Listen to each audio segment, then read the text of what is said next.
Salut à tous et bienvenue à cette troisième série de vidéos que je suis en train de présenter sur les comptes en comptabilité. Donc ici, on va tout simplement, comme je vous l'avais promis dans la deuxième vidéo, ok, avec un exercice d'application, ok, ici faire la présentation, ok, suivant le compte en T. Je vais plus me concentrer là-dessus. Après, je vous montrerai à partir de ça les différentes autres formes de présentation. Ok, les trois autres formes, hein, pas les trois, mais deux autres formes en sus du compte en T. Donc, on verra le tracé classique et la présentation d'un compte suivant le tracé débit-crédit sans colonne de solde. Ok, donc c'est ce qu'on va voir dans cette vidéo. Alors, sans plus tarder, on y va. Ok, donc ici, on a un exercice d'application.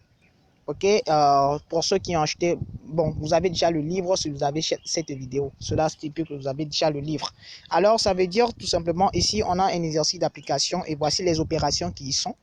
Ok, on a des opérations et maintenant, le travail à faire, c'est de présenter le compte caisse en utilisant les différentes méthodes de présentation d'un compte.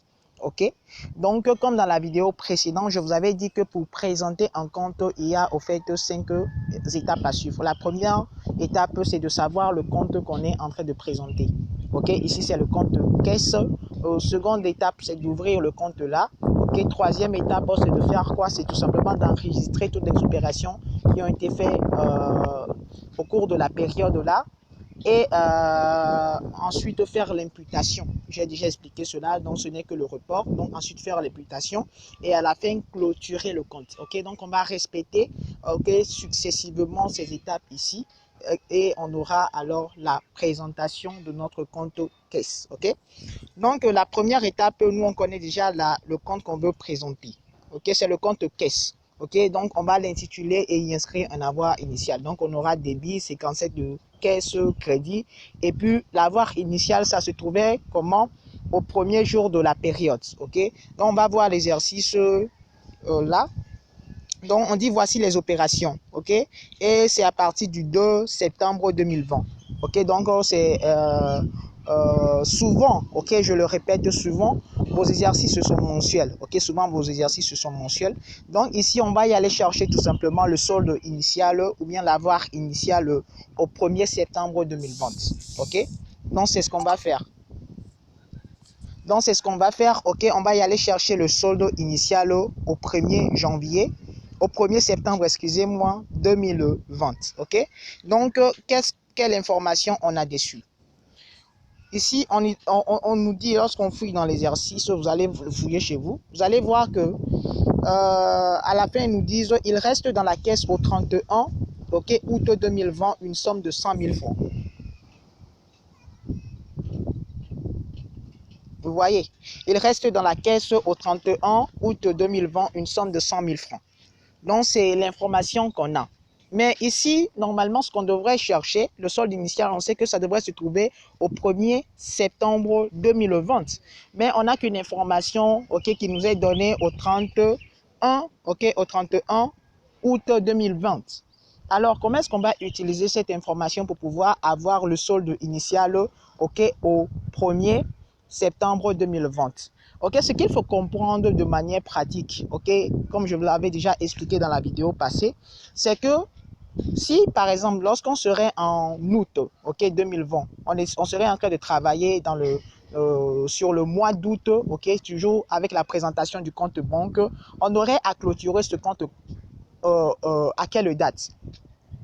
Puisque les données sont mensuelles, on aurait à clôturer ce compte à la fin de ce mois. Donc, à la fin du mois, ok, d'août. Ok, et la fin du mois d'août, c'est le 31 août. On est d'accord?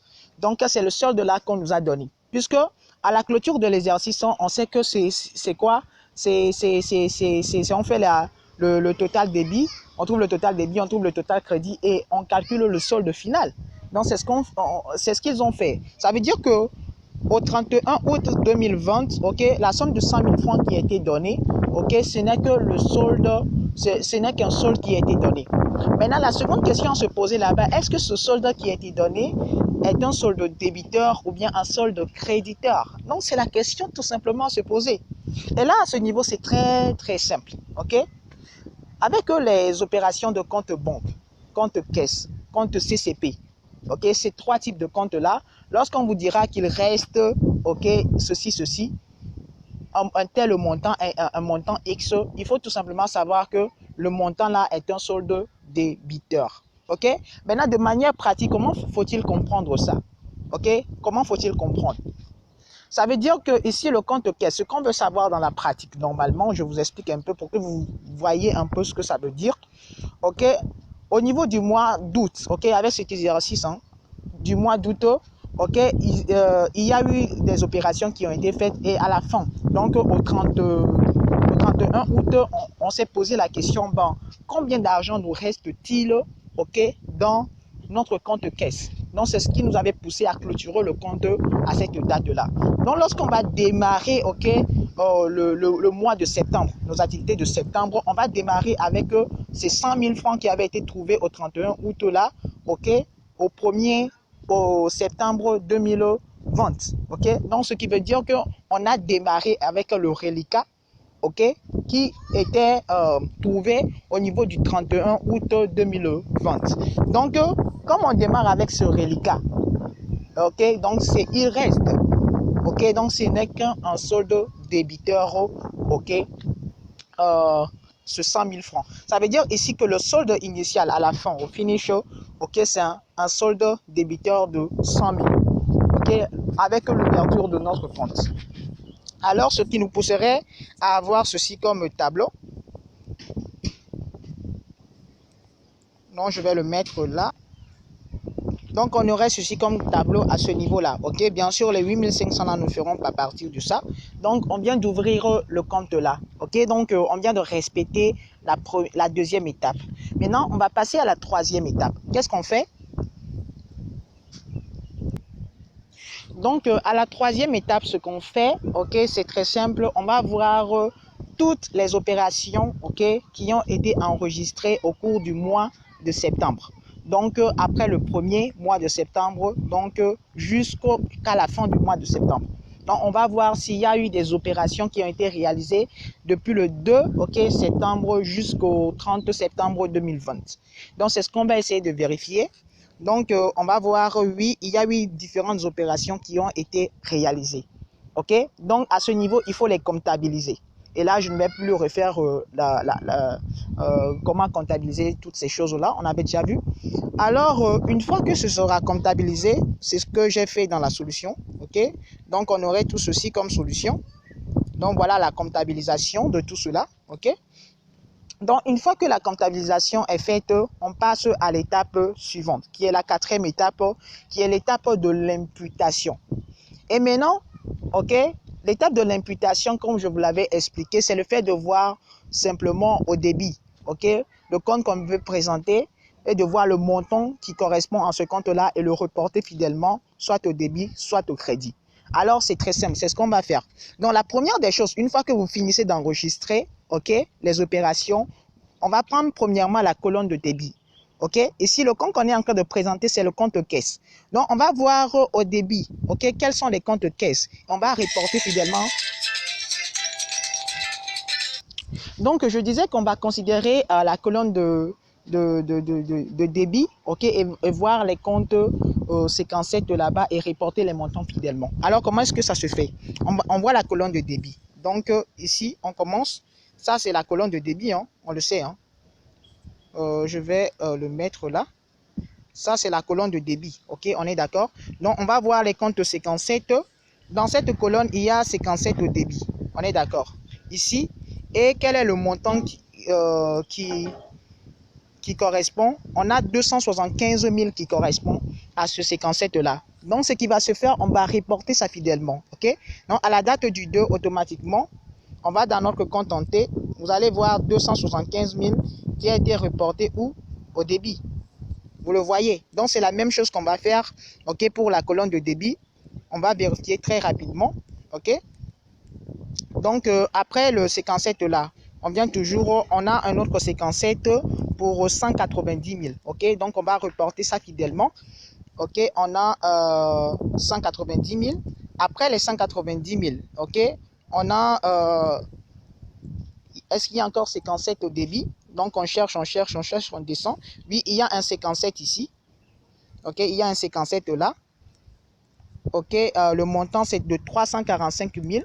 Donc on va reporter ces 345 000 à ce niveau-là. Ok, vous le voyez, non? Les 345 000 sont là au débit. Après, on retourne dans l'écriture. On voit toujours le compte 57.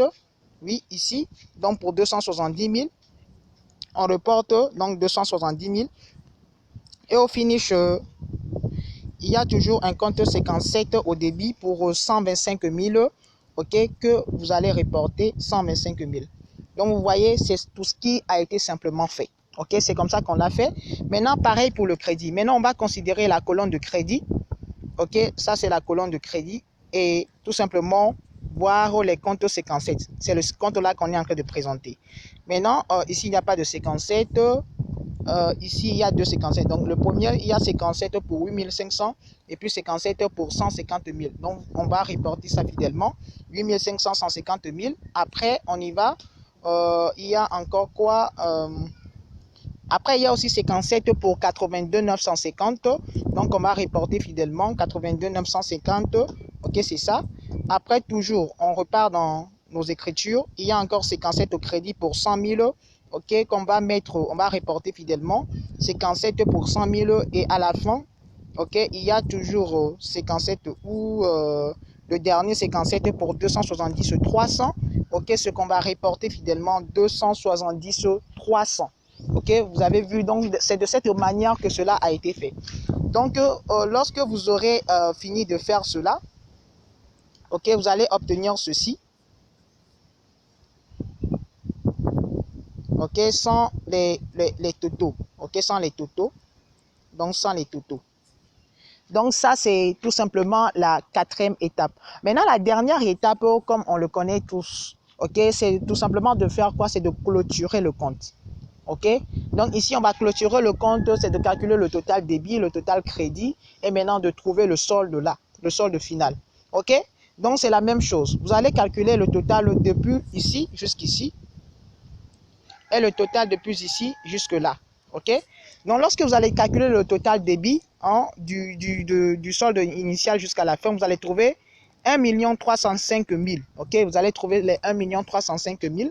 Et lorsque vous allez calculer le total crédit, ok, vous allez trouver un montant qui serait inférieur à 1 305 000. Donc, pour respecter toujours le principe de la comptabilité en partie double, la conséquence là, les totaux débits doivent être égaux au totaux crédit. Alors, on va mettre le montant, le total, ok, le plus élevé des deux côtés, comme on l'avait déjà vu dans la vidéo précédente. Donc, le total le plus élevé, c'est le total débit, ok. Lorsque vous allez calculer bien, vous allez trouver ça. Alors, pour 1 305 000, ok, donc qui serait mis des deux côtés comme on vient de le faire là. Ok, et une fois que ce serait mis des deux côtés, on savait déjà que ici, le total ne faisait pas les 1 305 000. D'où il fallait calculer le solde final. Le total débit étant supérieur au total crédit, on a un solde débiteur, on le sait par avance, de la différence entre le montant le plus élevé et le montant le moins élevé. Et lorsque vous allez faire cette différence, vous allez trouver 693 250 qui va constituer tout simplement un solde débiteur. Et là, vous avez clôturé votre compte. Et une fois encore, la clôture de ce compte, au fait, c'est fait. C'est faite, ok, donc il faut l'accord. Donc, elle s'est faite au 30 septembre 2020 par rapport à cet exercice. C'est ce qu'il faut comprendre, ok. Donc, c'est à peu près ça dans la présentation. Et maintenant, on va aussi profiter en même temps pour jeter un coup d'œil aux autres manières de présenter, ok, un compte. Je vais parler notamment du tracé classique et enfin du tracé débit crédit sans colonne de solde. Le dernier, on verra ça particulièrement. Ok, dans une autre vidéo, avec le même exercice, bien sûr. Donc, avec le même exercice, si on vous demandait, au lieu de faire un compte tenté, de faire une présentation, ok, suivant le tracé classique, vous aurez déjà le tableau, c'est qu'il faut le connaître. Donc, date libellé montant, ok, ici qui constituerait la partie pour débit, ok, et maintenant date libellé montant, ici qui constituerait, ok, la partie pour crédit, ok. Donc, c'est d'abord la première des choses à savoir. Donc, une fois que vous aurez identifié cela, vous allez toujours suivre la même méthodologie. Donc, ouvrir le compte. Donc, il va s'ouvrir au premier mois de l'année et vous allez mettre, on a un solde débiteur, on le savait, donc ça devrait se mettre où? Au débit. Si on avait un solde créditeur, ça allait se mettre au crédit. Donc vous allez le mettre, vous allez voir, c'est ça. Après, vous allez toujours tout simplement enregistrer les autres opérations, donc suivre la même méthodologie. Après avoir ouvert le compte, il faut tout simplement faire quoi? Enregistrer les opérations. Et puis après l'enregistrement, il faut faire l'imputation. L'imputation, ce n'est que le report. Ok, donc vous allez toujours prendre les comptes séquentiels et vous allez voir que les dates au fait correspondent au compte là. Donc vous allez prendre la partie débit, vous allez prendre tous les comptes séquentiels là et reporter fidèlement leur montant ici. Et vous allez tout simplement mettre leur date, ok, et ensuite ajouter les libellés des opérations. Et c'est la même chose qui est faite aussi au crédit. Ok, c'est la même chose qui est faite au crédit. Et bon, c'est de cette manière-là. Et à la fin, c'est toujours la même chose, ok? C'est toujours la même chose comme la présentation du compte en T. Vous allez calculer le solde. Vous allez clôturer le compte, donc calculer le total débit, le total crédit et trouver le solde. Donc, et trouver le solde final, ok? Donc, c'est ce qu'ils ont fait ici. Donc, ils ont toujours fait, c'est-à-dire c'est le même principe qui est respecté. Ok, le total débit est supérieur au total crédit. On va mettre le total débit des deux côtés. 1 305 000, 1 305 000. Après, ben, il faut trouver le solde. Ok, parce qu'il y a un côté qui comporte un déficit pour atteindre les 1 305 000. Donc, le solde là, se calcule en faisant la différence entre le montant le plus élevé, donc le total, ok, le plus élevé et le total le moins élevé, ok, pour trouver au fait le reliquat qui constituerait le solde. Et maintenant, il faut comparer les deux parties pour savoir si ce solde est débiteur ou créditeur. Ici, dans ce cas, le total débit est supérieur au total crédit, alors on a un solde débiteur, ok, qui se mettra tout simplement où? Au crédit. Ok, bon, c'est simple dans la compréhension. Maintenant, la dernière partie, c'est le tracé débit-crédit. Ok, sans colonne de solde. Là, déjà, la présentation, elle est là. C'est toujours les mêmes choses. Vous allez voir le solde initial. Vous allez ouvrir le compte là. C'est toujours la même chose. Qui est débiteur, donc ça va se mettre au débit. Et après, c'est toujours la même méthodologie suivie. Et automatiquement, vous allez avoir les mêmes choses. Ok, donc il n'y a pas quelque chose de difficile à ce niveau-là. Ok, donc une fois, je dirais même que pour les gens qui aimeraient même y aller très rapidement, il faut tout simplement, si on vous demandait un tracé classique ou bien un tracé débit-crédit sans colonne de solde, présenter le tracé, le compte en T, ok, et puis à partir de ça, vous allez simplement mettre, ok, les montants se situant au débit à la partie débit, les montants se situant en crédit à la partie crédit pour le tracé classique, et maintenant pour le tracé débit-crédit avec 100 colonnes de solde, c'est toujours la même chose, donc automatiquement, donc vous ne perdez même pas du temps. Donc on se retrouve avec la dernière série de vidéos qui va concerner la présentation d'un compte suivant le tracé débit crédit, ok, débit crédit sans colonne, avec colonne de solde mariée, parce que on vous demande aussi ça souvent dans des exercices. Ok, donc je m'arrête ici et on se dit à plus. Bye.